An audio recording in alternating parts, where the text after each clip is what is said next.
Who are you? And where are you going? What do you want?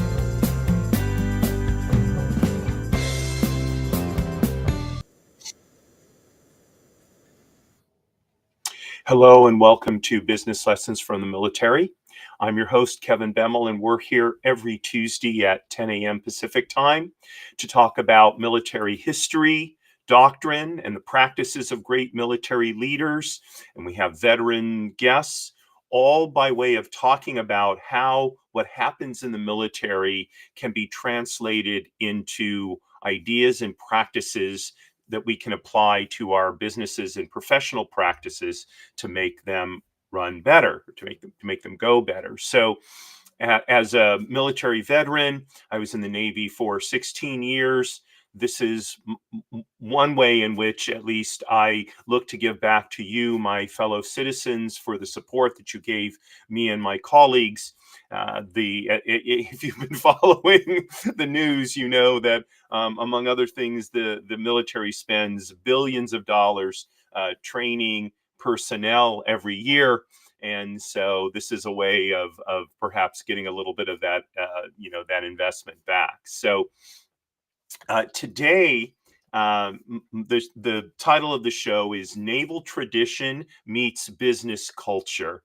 And by the way, I forgot to mention, this show is sponsored by the Beverly Hills Council of the Navy League of the United States. This is an organization of civilian and military people who get together in order to promote the sea services for the benefit of our country and the citizenry and the people who are in those branches of the military. I'll talk more about the Beverly Hills Council a little bit later on in the show. So I lost my train of thought. Oops. I remember.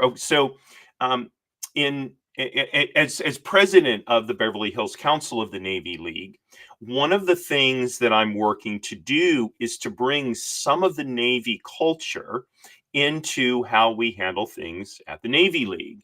And so, when I recruited my board, one of the things that I talked to them about is that instead of calling ourselves things like president and vice president, we were going to have Navy names out of Navy culture. Now, in particular, I'm using naval aviation. That's the community I'm most familiar with. So, as president, I take the title commanding officer. The senior vice president is the executive officer. The secretary treasurer will be the administrative officer, or the admin-o. The vice president in charge of educational programs will be the training officer, known as the train-o, et cetera, et cetera. So it's kind of a fun way to bring some of the military culture into a more sort of civilian activity. Another thing that I mentioned to them is once we get, we're reestablishing ourselves. So once we get farther along in rebuilding the Beverly Hills Council, I'm hoping we'll have some kind of event, and we'll have, among others, maybe the mayor of Beverly Hills, or the police chief in Beverly Hills happens to be a Marine Corps veteran, for example. And so the Navy has an interesting way of introducing dignitaries who are at an official Navy event. So, for example, if the mayor of Beverly Hills were to go on board a ship, okay, that when the mayor first set foot on the deck, the mayor is a woman right now, I believe. So when her foot touched the deck of the ship, there would be an announcement: Beverly Hills arriving, right? Not her name, okay, but what she represents. Okay, so the mayor would be Beverly Hills arriving. The police chief would be Beverly Hills Police Department arriving. Okay, and when they left, it's the opposite. When they lifted their second foot off the deck and got into the aircraft, or if they were being taken off by boat, they would say Beverly Hills departing, Beverly Hills Police Department departing. That's how it works. So and if the Secretary of State came on board, the call would be State Department arriving. If the President of the United States comes on board a Navy ship, it's United States arriving, because the President of the United States is the chief executive of the United States of America. So he represents the United States. He isn't the United States, but he represents the United States. Just like the mayor of Beverly Hills represents Beverly Hills, she's not Beverly Hills. That's the distinction. So, in addition to how people are announced when they come on board a ship, they're also piped aboard. It's called piping the side. This is a tradition in the United States Navy that comes from the Royal Navy, the Navy of Great Britain. And it goes back hundreds of years. I don't know when it first started, but I know that it was being done at least in the 1700s, likely before that.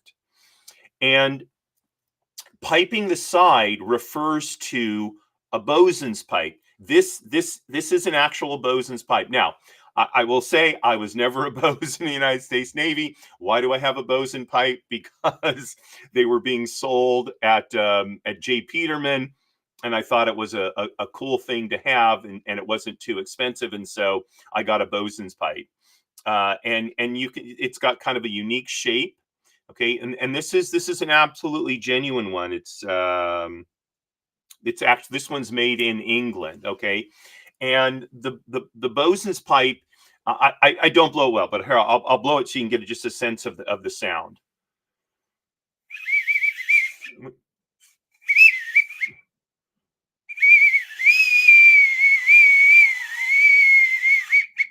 And then, like I said, I don't play the bosun's pipe, but by the way you cover the hole here, that allows you to make different calls on the pipe. And it used to be, back in the days of wooden sailing ships, that the bosun piped different calls, and that told the crew what they needed to do: come on deck, change the configuration of the sails. There was they were piped for meals. They were piped when grog was issued. Okay, so you couldn't be screaming all these things across the deck. So the bosun's mate would pipe a call, and the sailors on the ship knew what all that meant. So uh, so the tradition has developed in the Navy that at certain official events, you have what's called the arrival of the official. I'm sorry, at certain formal events, you have what's called the arrival of the official party, and it's the dignitaries who are going to be taking part in the ceremony. So if there's an admiral who's going to be taking part in the ceremony, if there's a retiree, if there's an awardee, and somebody like that, so then you have a line. You have like a red carpet, basically, with side boys lined up on either side. I'll show you this a little bit later on the show, what it actually looks like. So I'm going to show you a retirement ceremony, and the bosun stands at one end of the carpet, and as the person is introduced, Beverly Hills arriving. Okay, so then the person walks between the side boys, who all salute in unison, and the bosun's mate pipes the appropriate call. It's a very, very, if you've never seen it, it's a very, very moving ceremony. I've been fortunate to see it many times. As a chaplain, I was asked many times to give the invocation and benediction at retirement ceremonies. And so, while I never got piped aboard because I'm not a dignitary, okay, I would already be on the podium waiting for the various dignitaries to arrive. I did get to witness the ceremony, and always found it incredibly moving. So the idea of taking something like this, like this Navy tradition of piping the side, and transferring it into the culture of your business, is to bring in the kind of symbolism that it represents. And I realized I forgot to close my email, so I'm going to do that before it starts pinging. So you get a sense of respect, acknowledgement, order, ritual, and I do think it's a shame when I was a kid, a young boy, even a teenager, there were a lot of sort of civic rituals in which uh, our communities took part.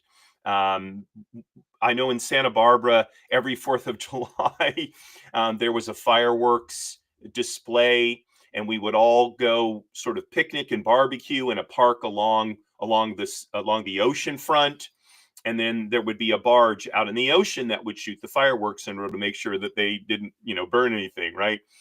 But it was really a civic ritual. Everybody, getting together to celebrate Independence Day. Um, we also had because Santa Barbara, California, in general, was originally a Spanish colony. So we have Las Dios de Fiesta, the days of the fiesta, and there's a lot of events that take place there, including a big parade down State Street where there's vaqueros in beautiful. Uh, they're not uniforms, but beautiful clothes on absolutely gorgeous horses. I know my older sister had a friend who always was one of the dancers in the parade. She was an extremely skilled and beautiful dancer. There were floats. It was so, and La Fiesta was not the only time we had parades. We had parades for various holidays. I know from time to time, a group with which I was involved, it was a children's theater company. We'd be asked to participate in various parades, and it's a wonderful way to bring the community together. Here in Los Angeles, I don't ever recall in the last 20 or 30 years anything like that happening. Maybe in some of the smaller communities adjacent to Los Angeles, some of these things still take place, but not really. And again, these kinds of rituals help bind us together as a group, whether it's a group of citizens or residents in a community, whether it's colleagues in a business, whether it's a group of people in the military. Building cohesion is very important, and I think that it's more difficult to do that in business today than perhaps ever before, because so many people are still working remotely, and people are busy. They don't necessarily want to socialize with their business, with their work colleagues. um, they call it mandatory fun, sort of derogatory names like that. And it's a shame. Now, I will say that we don't we don't have to burden people's time in order to create meaningful rituals in the workplace. And so that's really what today's show is going to be about, is how can we do that so that they're part of the regular workday. They don't take very long. They're maximum impact in terms of uh, bringing cohesion, uh, respect, acknowledgement to the workplace without causing huge disruptions and a lot of time. So I mentioned the power of reinforcing the culture of cohesion.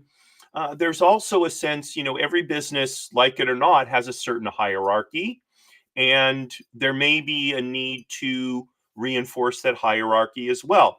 In the United States, we've devolved to an ever less hierarchical society, and there are some benefits to that, but I think there are also some detriments as well. So we've lost a sense of respect for many of the institutions in our society. I know I talked about that on my show Jiggers' Place several weeks ago, and that can be a shame as well. So trying to bring back some of this, I think, is important, and creating ceremonies that are moving, I think, is one of the best ways to regain the benefits that we used to have in past decades. So there are several situations in which you might decide to build a ritual in your business, in your workplace. So one is the onboarding of a new employee. So especially if you have a small organization, so a new team member coming on board is going to be a big deal. Excuse me one moment. It's it's kind of a chilly day here. So anyway, um, so bringing a new person on board is going to have a significant impact on the team, and it should be recognized as such. Now, by the same token, in a large organization where it's easy for people to feel like a meaningless cog in this huge organization, it may be even more important to have an onboarding uh, ritual, if you will, that gives the person a sense that they're really being welcomed into the team. It doesn't necessarily need to be company wide. Maybe it's just within their department. And as a department head, maybe you develop some kind of ritual for onboarding, and I'm going to talk about some specific ideas in a minute. But that's one area where you might want to create a ritual in the workplace. Another is when someone gets promoted. So when they go from I don't know, supervisor to I don't know, director or something like that, or they go from supervisor to maybe an assistant vice president. Okay. By the way, it occurs to me that one of the types of workspace, one types of businesses where this could be most profound is in food service, restaurants, fast food restaurants, etc. You have typically a lot of team members because you need servers, you need people to bus the tables, you have cooks, you have supervisors, assistant supervisors, all kinds of, you have cashiers, maybe you have um, I know they don't call them maitre d's anymore. The people who sits, bring people to their tables with their menus. You have all these people, and a lot of people. There's somewhat high turnover. So creating some rituals there maybe will create a culture at your restaurant where people see that they're tied to something more important than just a place to work and earn a paycheck. Okay, so promotions and other types of milestone celebrations, including retirements or people leaving. Okay, now if someone's fired, you're probably not going to create a ritual around them leaving. But if someone's been at your company for a while, maybe it's a few years, and now for whatever reason they're moving on. Maybe they got a better job somewhere else, or they got it. They were, maybe your organization didn't have an opportunity to promote that person, and so they found a higher level job at another company. I don't think we should begrudge our team members that they've done that. It shows initiative. If we're not able to offer them opportunity, then it's a good thing for them to seek it elsewhere. But we should then send them off with a sense of gratitude for their service and best wishes for their future endeavors. So in the Navy, we wish people fair winds and following seas, right? Which means that you won't have a choppy ship bouncing up and down on the waves, right? So it's a good thing in many cases when people move on, because it means they're seeking more opportunity. Now, it may not be good for our they may be a key person, we really want them there, but I think we need to be bigger than that, bigger than our loss.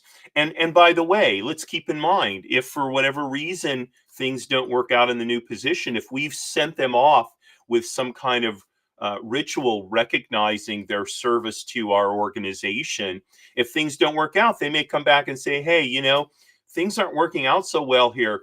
Would you be interested in talking with me coming back? Well, yeah, absolutely, right? Especially if it was a key person. Yeah, we'd love to talk to you about coming back, right? So these kinds of rituals open up an opportunity for that to potentially happen. Now, is it going to happen often?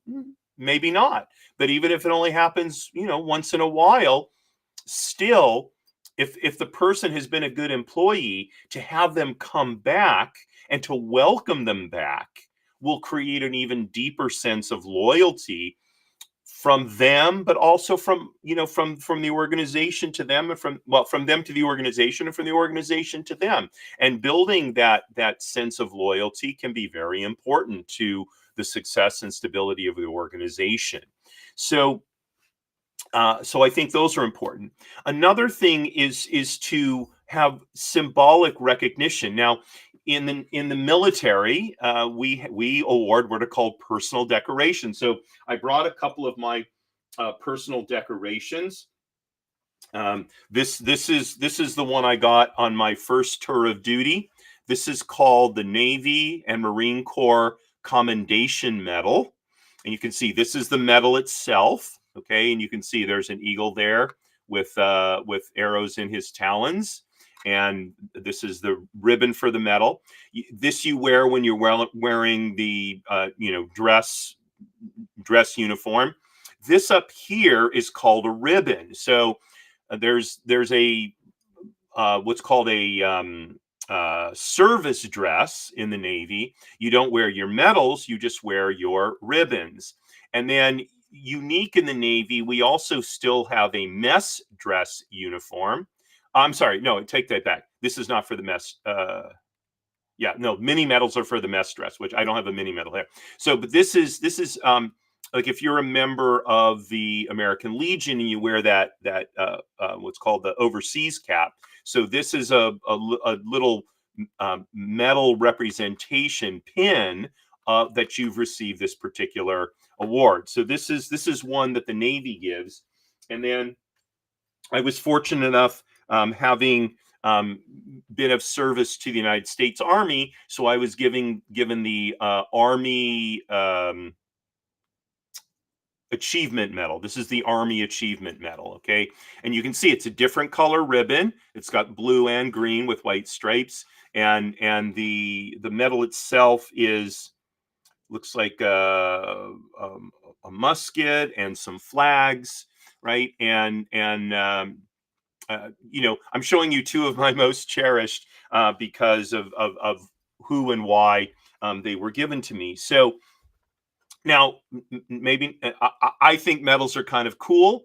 And by the way, not all medals are pinned on like this. So I mean, I never got the Medal of Honor, but the Medal of Honor has a ribbon that's put over the recipient's neck. And maybe your organization creates some kind of medal as a symbolic, as a recognition for some kind of achievement. So if you have a sales team and there's a particularly audacious sales goal that is reached, so then maybe you award that salesperson a medal, and you have a little ceremony where they're given that recognition among their peers. Okay, now you may say, well, they're going to want money. Well, yeah, yes, money is fine. Money is fine, but there's something special about being given a medal, right? Think about when you were in school and you got some kind of award for a spelling bee or something like that, right? We can create these things, we can make them meaningful. Okay, by the way, one way to make them meaningful is to make them not common. One of the problems with medals in the military now is officers especially get a medal every time they finish a tour of duty. They're called end of tour awards.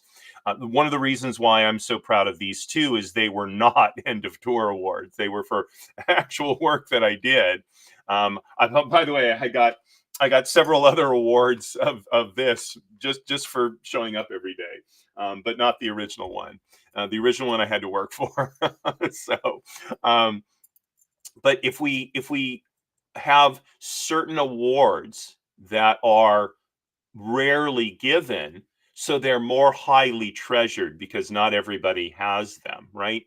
And we can work into that, so-called piping moments. Now, are you going to get somebody to, blow the bosun's pipe? Maybe not. It's not an easy skill to master, but you could have a special song that's played. You could eat these days. It's so inexpensive to have original music written. You could have a little original piece of music written that's played when a recognition ceremony is done. Maybe there's even someone in your organization who writes music, and they would really appreciate the opportunity to write the official recognition song of your organization. So then every time there's a recognition ceremony, that person is there going, I wrote that piece of music, right? So they're brought into the ceremony along with the honoree. So all of these things can be brought together to create moments in the workplace to recognize people, to show them appreciation, to acknowledge their good and hard work. All of these kind of things, I think, are important, and uh, they shouldn't be done, purely to make the business more profitable. I hope you wouldn't do it for that. I hope you would do it to show sincere appreciation, sincere gratitude, and even affection for the members of your team. And again, whether you have a small business with just a few people, whether you have a large organization and maybe it's done department by department, or maybe you have some department by department awards and you have others that are company wide. So in the Department of Defense, you have so each branch of the service has got an achievement medal. There's an Army Achievement Medal, there's a Navy and Marine Corps Achievement Medal, and there's an Air Force Achievement Medal. And then the same is true of commendation medals. There's a commendation medal for each one of the service branches. Navy and Marine Corps share the same one. But the next level up, which is the Meritorious Service Medal, okay, that is a Department of Defense wide award. So if a soldier gets a Meritorious Service Medal, or a sailor or an airman, it doesn't matter. It's all the same medal, okay? And everything above that, they're not.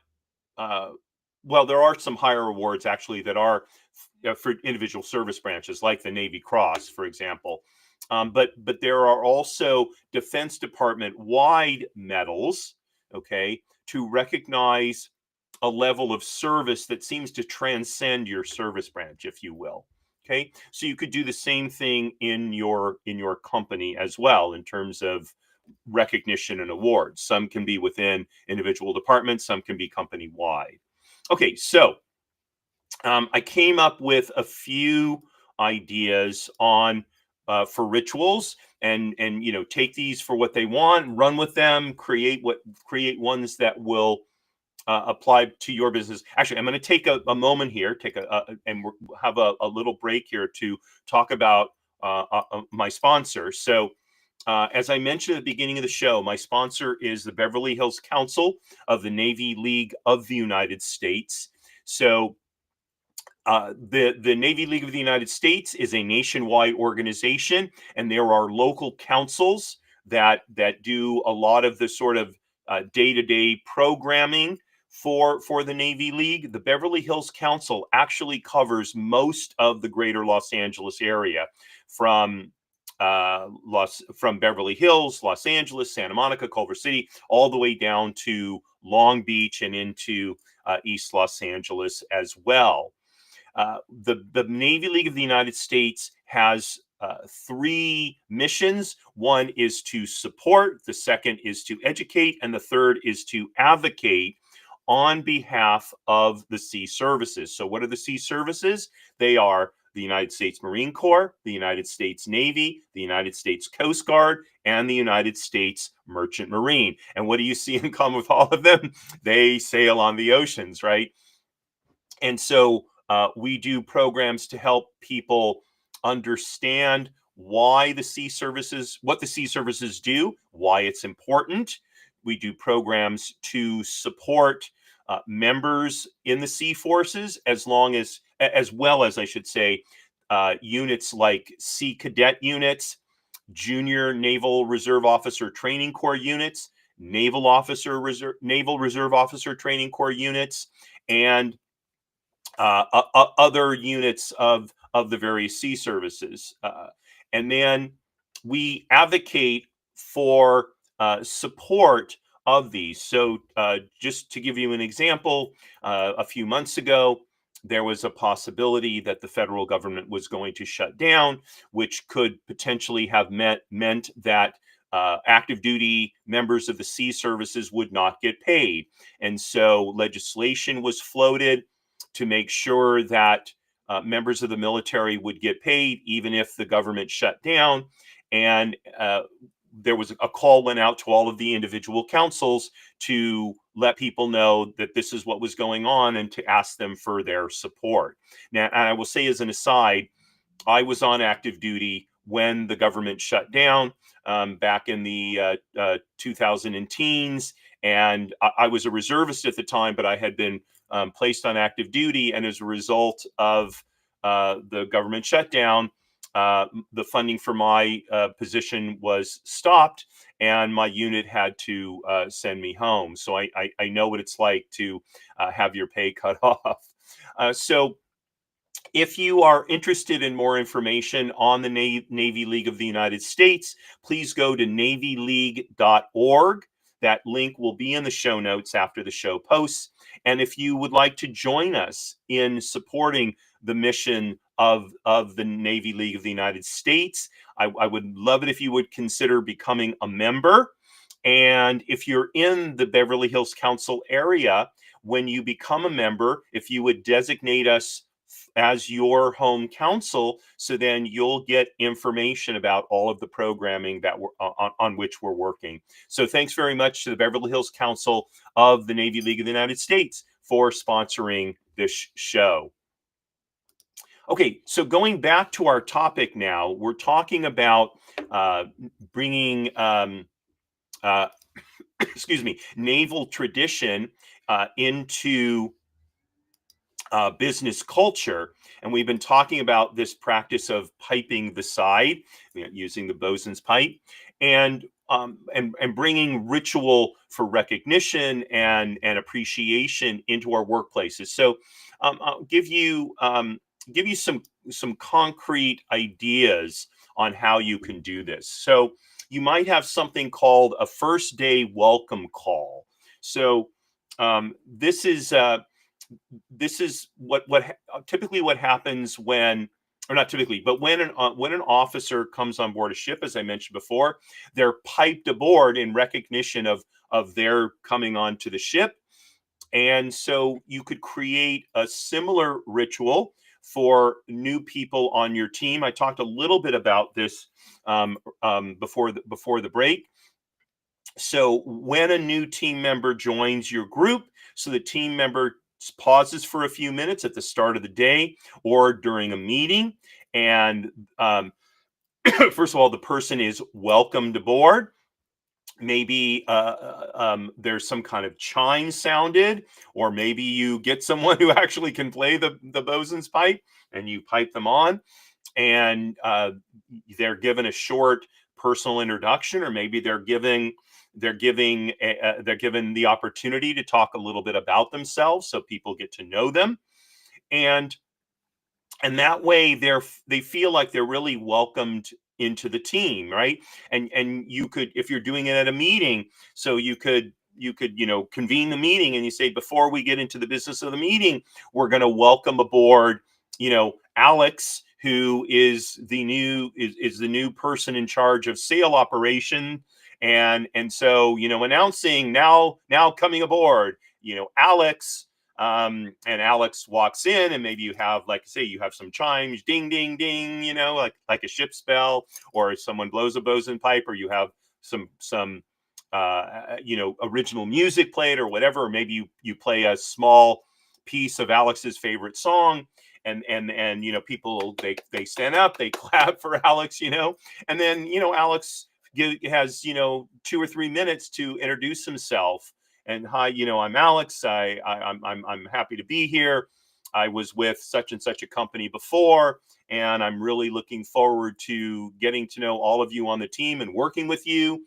I'm married. My wife and I have 2 children. We're dog lovers. Just a few things like that, so people get to know a little bit about them and they feel like they've really been welcomed to the team. So that could be the first day welcome call. That's one that's one way to bring naval tradition into your business. A second is call it leadership walkthroughs. So one of the things that I did regularly as a chaplain is I visited workspaces. Now, this wouldn't be quite the same thing as a leadership walkthrough, but what I will tell you is it's an enormously beneficial practice for leadership to be walking through workspaces, talking to rank and file people, so to speak, hearing what they have to say,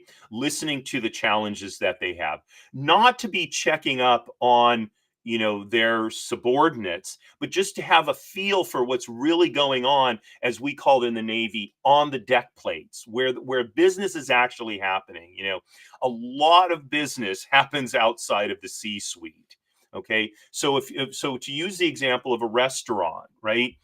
If and I think a lot of area supervisors do this, they visit their restaurants, they walk through the kitchen, they walk through the dining room, they greet employees, they talk with them for a few minutes. So these are leadership walkthroughs, right? So if this is a part of your company's or your larger organization's culture, so then you've already got the basis for it set up. If it's not, it may be something that you want to think about creating, but do it with a little bit of a Navy twist. So let's take that example of the restaurant where that the area supervisor is going to be there, let's say at 9 o'clock in the morning before the restaurant opens, maybe, because maybe they open starting at lunch. They don't have a breakfast opening. Right. And so you plan when the area supervisor shows up. So he's piped aboard, the restaurant, so to speak. So, you have all everybody sort of in their places, and he walks in and you play some music, or again, you could even use the bosun's pipe, and sort of you welcome into the space with a little pomp and circumstance. It's like, wow, these guys are really sharp. They're really locked on, right? And then he proceeds with his walkthrough. Now, in the Navy or in the military, they're usually called inspections. That may be a little bit too formal. You're not inspecting your people in their uniforms, although maybe you are, I suppose, if they have a particular way that that they dress in the restaurant or whatever. But whatever is going to be, you can have kind of an official part of the walkthrough where the area supervisor has a chance to meet everybody, and then maybe after that he gets down to the checking the forms or whatever whatever the other workaday things are. And even maybe even plan it in advance. Let them know, hey, look, I want it for the morale of my group, for the cohesion of the team, I'd like to kind of welcome you aboard and give you a kind of a more formal opportunity to say hello to everybody, shake everybody's hand, etc. We'll take 15-20 minutes to do this, and then we'll break to go kind of get back to work, and then we can sit down, and if you're the manager of the restaurant, we can sit down and take care of things, and then you can confer with people as needed on more detailed things. So you could do that in a restaurant. You could do it really in any business. I will say, in a company, for example, I'll take Starbucks, where you have a big corporate office in Seattle. You've got thousands upon thousands of locations. So for the CEO to periodically visit locations around the world would be huge. Or maybe the CEO, I don't know if there's a separate president, but for members of the C-suite to be regularly visiting uh, restaurants for Starbucks would be a tremendous boost, I think, because it would let them really know what's going on. And again, it's not meant to usurp the authority of the individual managers. It's actually there to give them the support that they need in order to do their jobs better. That's so when a senior in the military, when a senior officer comes to inspect a unit, yes, he is looking at what kind of job is, the leader of that unit doing, but he's also creating an opportunity to help that leader better work better toward meeting the goals of the overall mission. So it's not meant to be punitive, it's meant to be supportive. And the same thing can be built in the business world, and you can do it with leadership walkthroughs that have kind of a formal ceremonial part to them.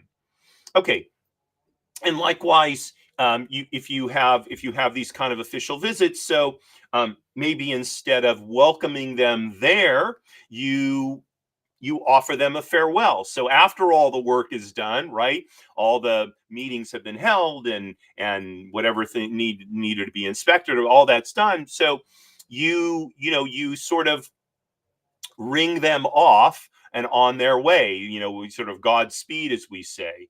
So this is similar to an officer being piped over the side as he leaves. Okay, and much of it would work the same way as a leadership walkthrough. But the idea is, rather than welcoming somebody aboard, you're wishing them well on their way as they're leaving. And one or the other may be more appropriate. Are you going to do both? Maybe not, unless it's maybe some kind of multi-day, visit on the part of leadership. But if it's only going to be, for part of a day or something, probably one or the other is probably appropriate. And it could depend on, what's going on in the business. Maybe they're going to be there for the morning, and then they're going to depart around lunchtime. So there's going to be a kind of a break in the day anyway. And so maybe it's more convenient to do a quarter deck farewell, as we might call it. But it achieves many of the same goals as a welcoming. Okay. And then finally, um, uh, I talk about a retirement. So this is different than somebody just leaving the company because they're going to another place of business. Now, I know it's unusual. It's getting increasingly unusual for people to stay long enough at a company that they retire from it and they move on. But it still does happen. And actually, wait, there was one other event I wanted to talk about before I talk about retirement. Sorry about that. So let's say you're going to be launching a new initiative. Maybe you're launching a new product. Maybe you have a new service. Maybe you have a huge new client who's come on board. Maybe you've recently acquired another company or been acquired by another company, and so now you're looking at merging two cultures. So these kinds of events can be a good way to kick those off. So we might call it a mission launch moment, where there's a recognition that there's been that there's a big change happening in your company, in your organization, and so you're acknowledging that. And again, you might get a group together in a meeting. You might have a company call where everybody in the company is there, or if it's a merger of two companies, you get everybody there, and you have representatives from each company. Maybe they're piped aboard, kind of as a group to recognize now that we're coming together and we're going to be merging into a cohesive unit. If you're launching a new product, maybe you do it with some fanfare at a meeting, and you introduce the team that's going to be leading the introduction and sale of this new product, and you sort of wish them well as they embark on this endeavor. Okay, so all of the same pomp and circumstance of piping the side can be brought to that. Now, by the way, you can also, let's say that a product was launched successfully. So that's when, giving some kind of recognition over and above the financial recognition could be such a beneficial thing to the organization, right? And you do it again with the kind of pomp and circumstance that you see in the Navy. Okay, and then the final one, which is I started to mention a minute ago, is a retirement, where someone is not only leaving your organization, but they're moving on. They're done with working, right? They're gonna go, I don't know, maybe they bought a farm or whatever they're gonna do. They're gonna travel, and so you're gonna wish them well. And so I want to show you a short video of a Navy retirement ceremony. Not that you would necessarily do it exactly this way, but this gives you an idea of the emotion that can be brought to a moment like this. And like I said, I've been at many of these ceremonies. I'm going to narrate it a little bit so you can understand some of the things that are happening, some of the special parts of it. So let's go ahead. I'm going to go ahead and share my screen here.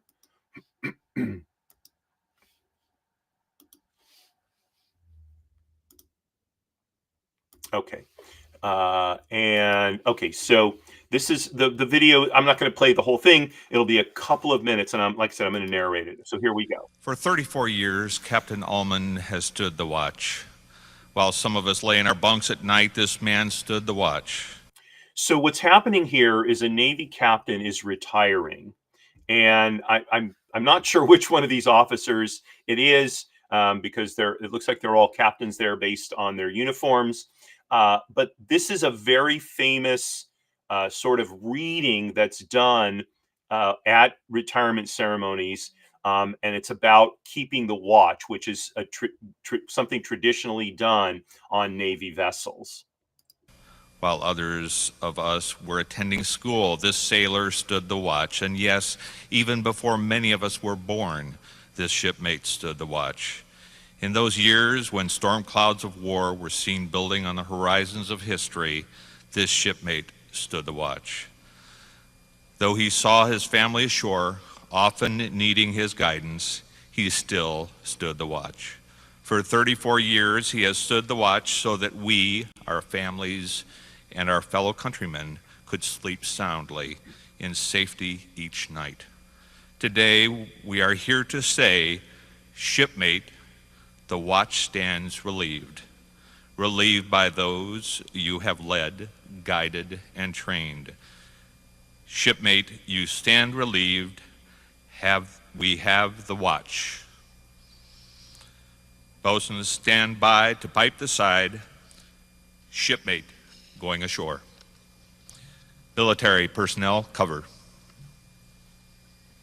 Okay, so if you can see there, the fellow in the sort of tri-cornered hat, that's the bosun. He's in sort of traditional Navy garb.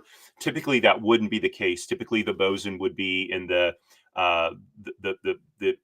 enlisted uniform that you see today. And you're going to see the officer is going to come around, and he's going to stand at the head of a group of what are called side boys. So all of the military people are putting their covers on, because in the Navy, we don't typically cover indoors, but there's certain official things that we do. So we also happen to have a drummer, which is very unusual. I've never seen that in. Okay, and there you see the red carpet. See the side boys posting now. Okay. And you're going to hear the bosun's pipe in just a moment. Okay, they're ringing the bell. Captain, United States Navy, departing. Okay, there's the pipe, and they're going to salute. Okay, and he's going to walk down between them. And this is him. This is him departing. Now, on a ship, it would be similar, except for he would go over the side, or if it's an aircraft carrier, get into an aircraft. Okay, I'm not going to show you the rest of this, as is very typical in retirement ceremonies now. What that particular captain is going to do is he's going to walk back around. He's going to take his wife. She's going to put her arm in his, and they're going to go through the same ceremony again, only this time the call is going to be Navy family departing, because in especially in the last 20 years or so, it's been recognized that the service of a sailor, really all military people, we're away from our families so much. The burden is as much on the family as it is on the individual service member. And so at a retirement ceremony like this, there's a recognition that there's a recognition of that sacrifice. And so the most recent retirement ceremony I did, as I recall, it was a shipmate of mine from Naval Aviation. I think he and his wife and children walked down the carpet on the second time around, and that was very special for them. His children were teenagers, and I know, because we were shipmates, I know what kind of sacrifices they made for their father to spend the time that he did in the Navy. So you don't, in the business, you're probably not going to have side boys, probably not going to have a drummer, right? But you can see, I hope you could feel some of the emotion that was conveyed through that ceremony. The reading of the watch, you could create something similar for your business.